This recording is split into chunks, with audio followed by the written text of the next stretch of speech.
I now get alerts on my phone about all activity on my credit cards. So, for instance, the other day, I was sitting in the kitchen, um, paying some bills, actually, ironically, and I got an alert on my phone from Home Depot saying that there was a charge for a couple of $100s.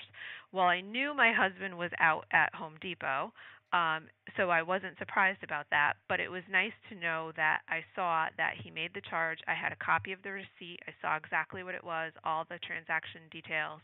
And then when he came home, I said, I saw that you already did this, and he was about to open his mouth and say, "Oh, I just charged a couple $100s at Home Depot." So there's systems in place for you. You just have to sort of take the initiative and go in and set them all up at the beginning so you make sure that you manage the account correctly.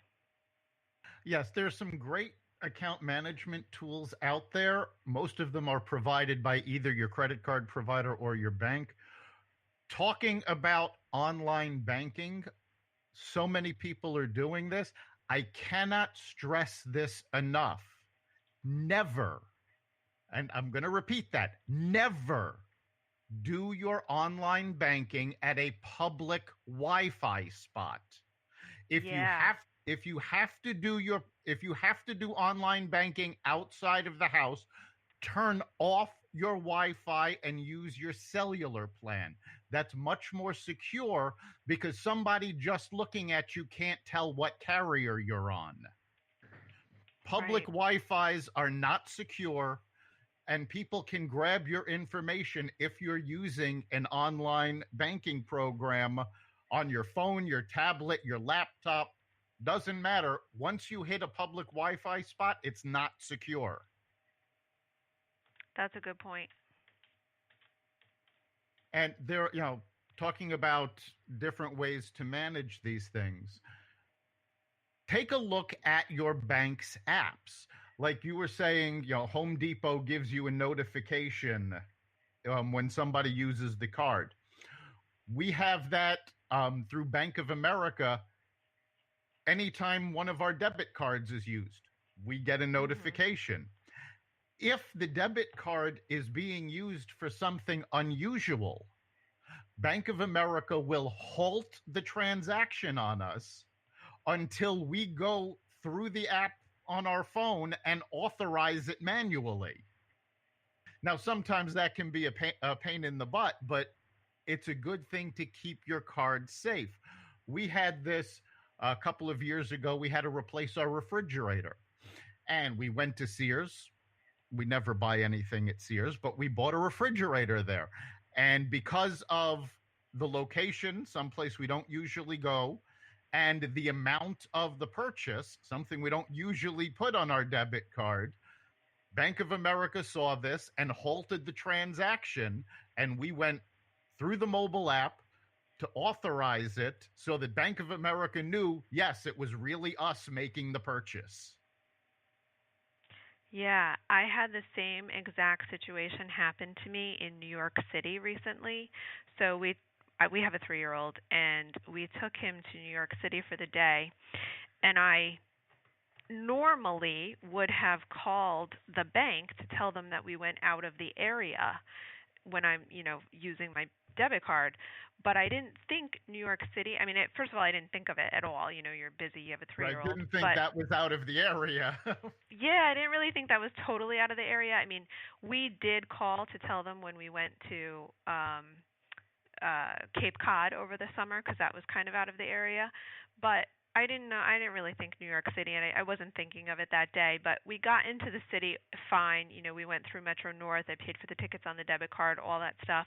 We get into the city. We buy a cookie, and we decide, well, we're going to do this, that, and the other thing, and then we get back on to go on the subway to go somewhere, and I can't buy another metro ticket. My bank card won't work. So I'm freaking out. I'm like, oh my God, I'm stuck in the city with a 3 year old. What am I going to do? And I have no access to any of my money. I don't carry cash with me. And I don't really have credit cards because I'm a bankruptcy attorney, and that's like a whole nother conversation. So I called the bank and I was like, oh my God, you shut my cards off. What's going on? And here I'm sort of thinking there's been fraudulent activity on my account from somebody else, not me. And the bank is like, well, somebody's charging things for cookies and Metro cards in New York City. And I said, yes, that was me. All of the transactions began in Fairfield, Connecticut, where I was coming from.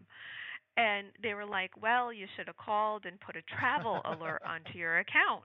And I was like, gee, I didn't know going into this, having grown up in Connecticut all your life, you don't really think going into the city Right. is travel. Right. New York City doesn't count as travel. Right.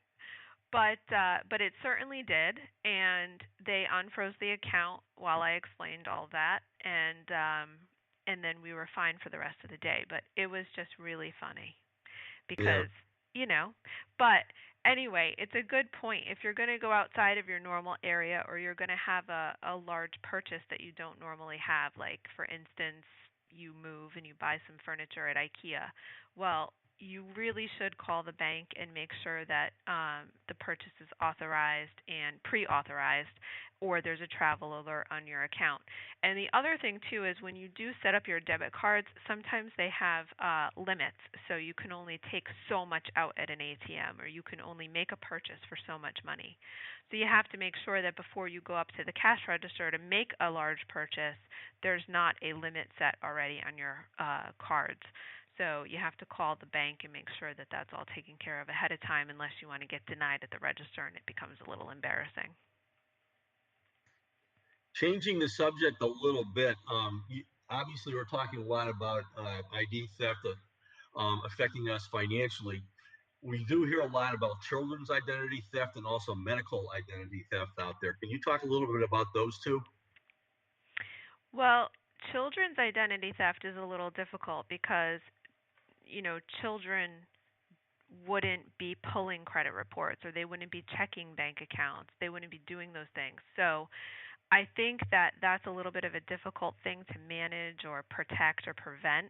So, for instance, with children's Social Security cards, you really want to make sure that you do get one for your child, but you also want to make sure that you protect it and put it away in a lockbox or a safe deposit box at a bank, so nobody gets it. And don't spread the number around. If somebody asks for the number, make sure it's for a valid reason with a valid company, and that it's either a protected document or it becomes redacted, where only the last four digits are used.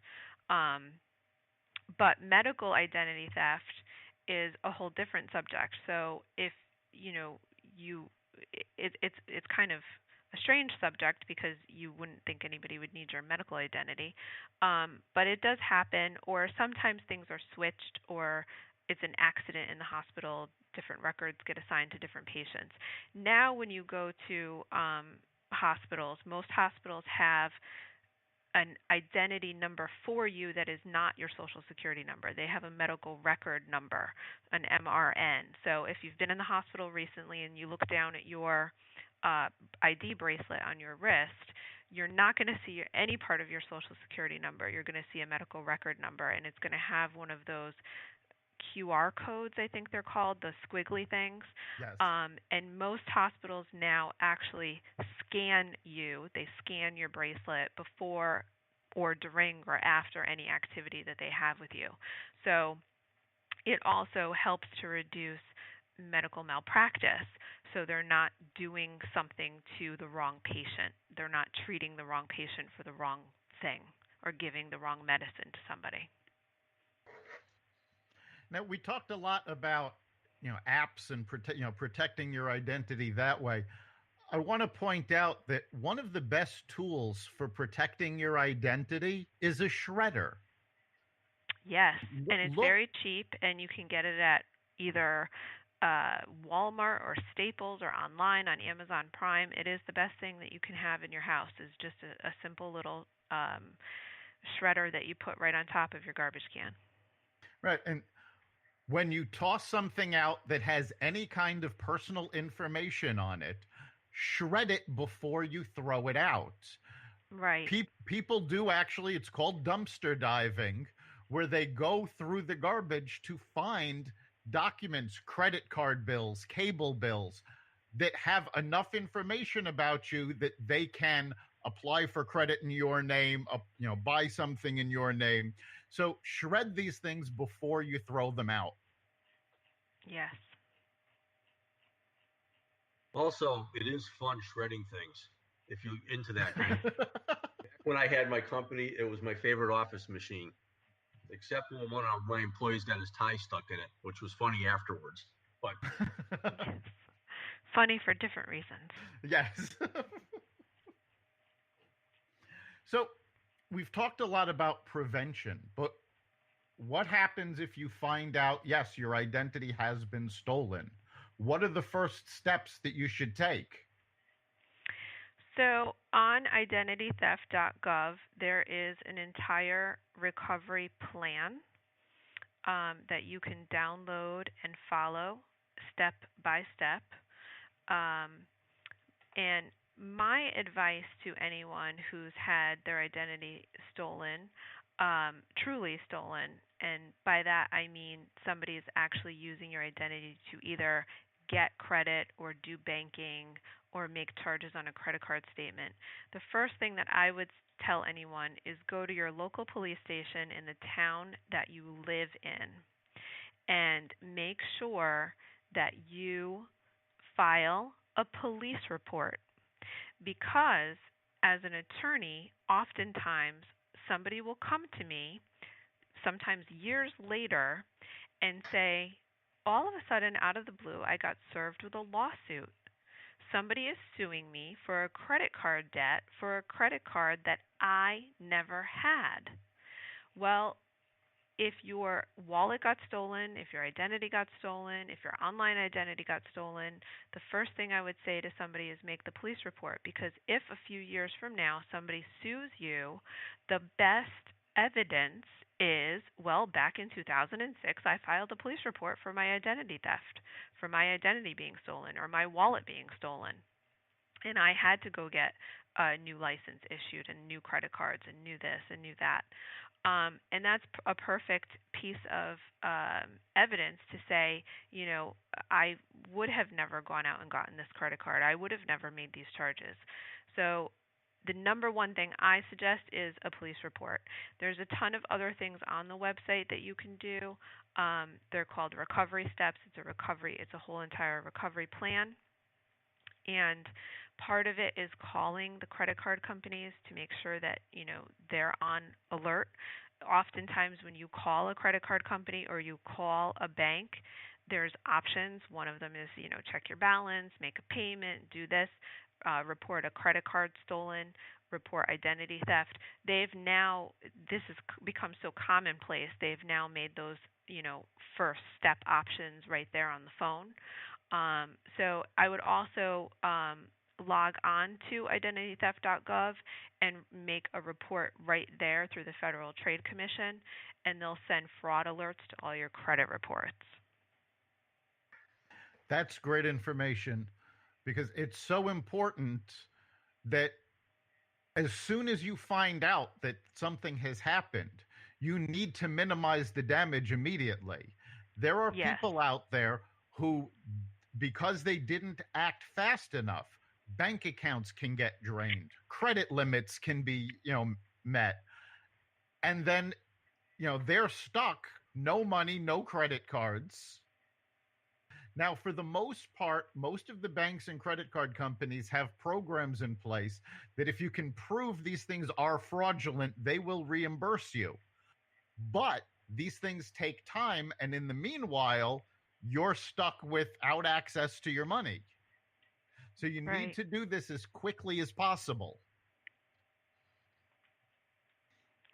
Yeah, I remember one time I was it was either December 23rd or December 24th. It was a day or two before Christmas and I was at Whole Foods trying to buy food for either Christmas Eve or Christmas dinner and I went to go swipe my card. Robbery.